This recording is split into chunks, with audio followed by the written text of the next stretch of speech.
Première vidéo d'aujourd'hui et depuis quelques jours. C'était un peu la routine. Voilà, travail à l'usine pour moi et Mika et Laura dans les champs. Là, je suis à la supérette parce qu'il n'y a que ça, c'est vraiment paumé ici. Et je vais aller faire mes courses pour la première fois avec cette carte parce qu'on a reçu la paye. Donc moi j'ai touché $1000, $1100 je crois, un truc comme ça, avec un jour de repos par semaine. Et il nous manque un jour parce qu'on a commencé que jeudi. Bref, tout ça pour dire que voilà, ça y est, 600 balles la semaine, ça fait du bien. Et là, on va aller mettre de l'essence, faire les courses. Et je vais aller checker au tribunal, voir si j'ai pas des amendes à payer. Parce qu'ici, le problème, c'est que les amendes, ils ne nous envoient pas de mail, ils ne nous envoient pas de courrier. Donc c'est à nous de nous renseigner sur, soit sur le site, mais sur le site, ils disent d'appeler. Et pour appeler, ben, je ne comprends rien. Donc je vais aller voir, sachant que dans chaque état, c'est différent. J'espère qu'ils pourront voir si j'ai pas d'amende au niveau du Victoria et au niveau du North Southwell sans problème, parce que sinon je vais leur demander d'appeler avec moi en espérant qu'ils acceptent parce que je pipe rien. Petite anecdote, une des meufs là du camp a appelé pour savoir si elle avait pas un truc de péage ou je sais pas quoi. Ils lui ont dit que non, mais que par contre elle avait une amende et qu'elle avait été déjà majorée 2 fois. Donc à la base c'était genre 60 balles. Là elle en était à 300 $.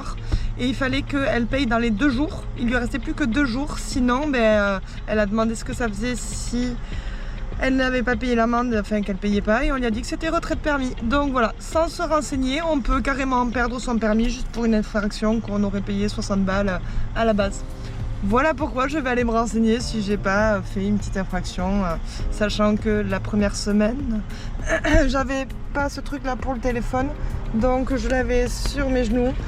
Et à Melbourne, tout ça, il y a des caméras donc pour le téléphone au volant. Donc j'espère juste ne pas m'être fait prendre pour téléphone au volant, sachant que c'était, même si c'était que le GPS. Voilà, sachant que j'avais pas de support. Bref, allez, let's go. Je vais essayer de voir aussi si je peux pas passer mon permis australien ici, tiens, tant qu'à y être. Bon, je suis tombée sur quelqu'un de pas du tout compatissant, on va dire. Donc je lui ai dit que je ne comprenais rien quand j'étais au téléphone pour savoir si j'avais des amendes. Et il m'a donc dit, il m'a noté un numéro, il m'a dit d'appeler ce numéro. J'ai dit mais je comprends pas en fait, j'ai besoin de quelqu'un qui m'aide à appeler parce que je n'y arrive pas. Et heureusement, Pete, le mec qui nous gère le camp, était derrière moi. Et du coup il est venu, il a dit t'inquiète, au pire je le ferai avec toi et tout, parce que le type à l'accueil n'était pas du tout décidé à m'aider du tout. Pour le permis international, on m'a dit international pas du tout. Pour le permis australien, on m'a dit de venir ici justement, que ça pouvait être fait dans la journée.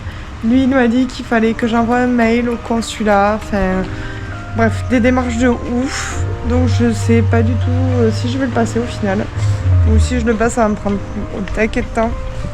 Bref, c'était pas du tout productif. Et heureusement qu'il y avait Pete en fait, parce que sinon je ne saurais toujours pas si j'ai des amendes ou pas. Moi je sais toujours pas, mais au moins il va m'aider lui. Ah putain.